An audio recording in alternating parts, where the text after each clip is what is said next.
தெய்வத்தின் குரல் 3ஆம் பாகம். தன் கையே தனக்குதவி, முரணுக்கு காரணம். இந்த கதையெல்லாம் இப்போது எதற்கு அளக்கிறேன் என்றால், நான் நம் ஹிந்து தர்மப்படி பரோபகாரம் செய்ய வேண்டும் என்பதை எம்ஃபசைஸ் பண்ணினதில் தனி ஆள், குடும்பம் இவற்றின் காரியம் கெட்டுப்போகும்படி பண்ணிவிட்டேன் என்று ஒரு கம்ப்ளைண்ட் வந்திருக்கிறதென்றால், இதற்கு நேர்மாறாக நம் மதத்துக்கே தனி ஆளும் அவனை உருவாக்குகிறதும் அவனால் உருவாக்கப்படுவதுமான அவனுடைய குடும்பமும் தான் அச்சாணியாயிருக்கிறதே ஒழிய பொதுப்படையான ஜன சமூகம் அல்ல என்றும் ஒரு கம்ப்ளைண்ட் இருக்கிறது என்று காட்டத்தான். பரோபகாரத்தை விஷயமாக எடுத்துக்கொண்ட போது நான் தனி ஆளின் கடமை, குடும்ப கடமை இவற்றை நெக்லெக்ட் பண்ணிவிட்டேன் என்கிற மாதிரியே நம்முடைய சமயாச்சாரங்களை பற்றி நான் பேசுவதை மட்டும் கேட்டுவிட்டு சொசைட்டியை நான் இக்னோர் பண்ணினதாக சண்டை போட்டவர்களும் உண்டு. சண்டை என்றால் சண்டை இல்லை, வசவு என்று நான் சொன்னதை கௌரவமான முறையிலேயே அவர்கள் பண்ணினார்கள் என்பதைப் போல சண்டையும் மரியாதையாகத்தான் போட்டார்கள்.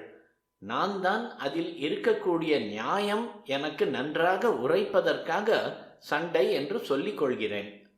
நான் சொன்னது எல்லாவற்றையும் பேப்பர்காரர்கள் போடவில்லை என்று சமாதானம் சொல்லி நான் தப்பித்து கொள்ள இஷ்டப்படவில்லை. அந்தந்த சமயத்தில் எந்த விஷயத்தை எடுத்துக்கொள்கிறேனோ அதில் கேட்பவர்களுக்கு கெட்டியான பிடிமானம் உண்டாக வேண்டும் என்றே அதை கொஞ்சம் ஜாஸ்தியாக ஸ்ட்ரெஸ் செய்து விடுகிறேன் என்று தோன்றுகிறது. இப்படி சொன்னால் கூட பிரத்தியாரை உத்தேசித்துத்தான் இப்படி செய்கிறேன் என்று காட்டி எனக்கு நல்ல பேர் கேட்கிற மாதிரி இருக்கிறது.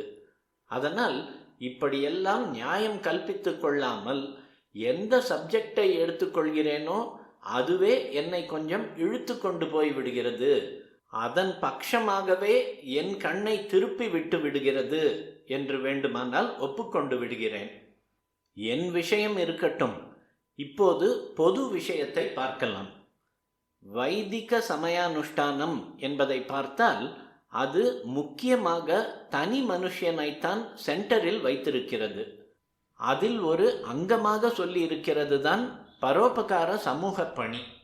சமூகத்தை நலமடைய செய்யும் போதே அப்படி செய்வதாலேயே இந்த தனி மனுஷன் ஆத்ம பரிபக்குவம் அடைவதுதான் இந்த பரோபகாரத்துக்கும் குறிக்கோள். குறிப்பு: இவ்விஷயம் பரோபகாரம் என்ற உரையிலேயே விளக்கப்பட்டிருக்கிறது. சேவைக்கு பாத்திரமாகிறவனும், அதாவது தானம் பெறுகிற தீனன், சிகிச்சை பெறுகிற நோயாளி, வித்யாதானத்தால் பிரயோஜனமடையும் மாணவன், இப்படியாக பலவித பரோபகாரங்களுக்கும் பாத்திரமாக இருக்கப்பட்டவனும் இந்த லௌகிக உபகாரங்களை பெற்றதோடு திருப்தி பெற்று நின்றுவிடக்கூடாது. இவனும் தன்னுடைய இந்த லௌகிகமான ப்ராப்ளம் தீர்ந்தது, இதற்கான விசாரம் இனி இல்லாமல் ஆத்மா பக்கம் விஸ்ராந்தியாக திரும்புவதற்குத்தான் என்று புரிந்து கொண்டு அந்த வழியில் போக வேண்டும். வெறுமே லௌகிக தேவைகளை பூர்த்தி செய்வதோடு பரோபகாரம் நின்று விடுமானால் அது செய்தவனுக்குத்தான் சித்த சுத்தி என்ற பெரிய லாபத்தை கொடுப்பதாகுமே ஒழிய உபகாரம் பெற்றவனுக்கு சாஸ்வதமான லாபம் தரவில்லை என்றே ஆகும். நான் சோஷியல் சர்வீஸ் பற்றியும் பேசியிருக்கிறேன், தனி மனுஷனின் அனுஷ்டானங்கள் பற்றியும் பேசியிருக்கிறேன். சோஷியல் சர்வீஸில் அநேக லௌகிகமான உபகாரங்களை சொல்லியிருக்கிறேன்.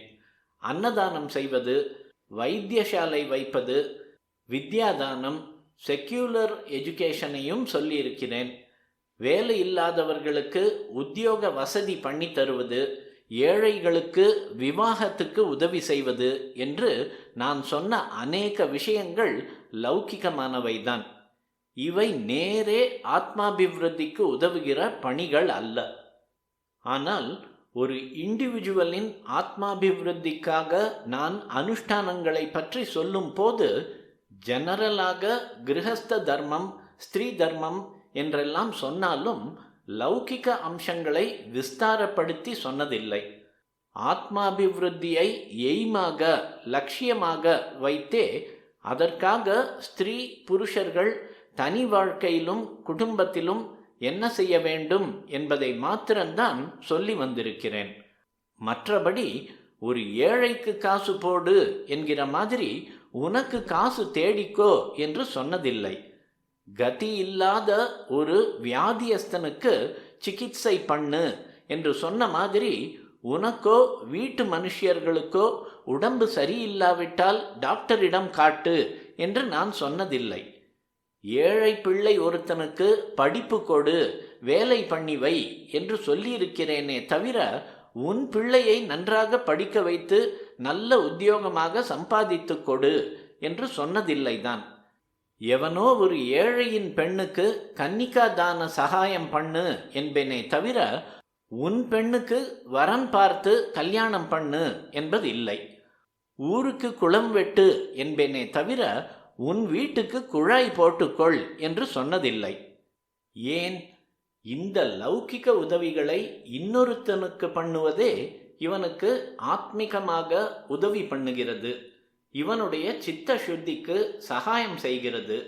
ஆனால் இதே லௌகிக விஷயங்களை தனக்கும் தன்னை சேர்ந்த குடும்பத்தவர்களுக்கும் பண்ணிக்கொள்கிற போது அதிலே ஆத்ம சம்பந்தமாக எந்த லாபமும் சேராமலே போகிறது. காரணம், தான் தன் மனுஷியர் என்பவர்களுக்கு செய்வது தனக்கே பண்ணிக்கொள்ளும் உபகாரம்தான்.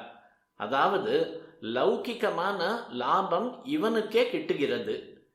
நிறைய பணம் நஷ்டப்பட்டு பெண்ணுக்கு கல்யாணம் பண்ணி பெரிய இடத்தில் ஒப்படைக்கிறான் என்றாலும் கூட அதிலும் நம் பெண் நல்ல இடமாக போய் அடைந்தாளே என்ற ஸ்வய பாஷ திருப்தி என்ற லௌகிகமான ஸ்வய லாபம் இருக்கத்தான் செய்கிறது.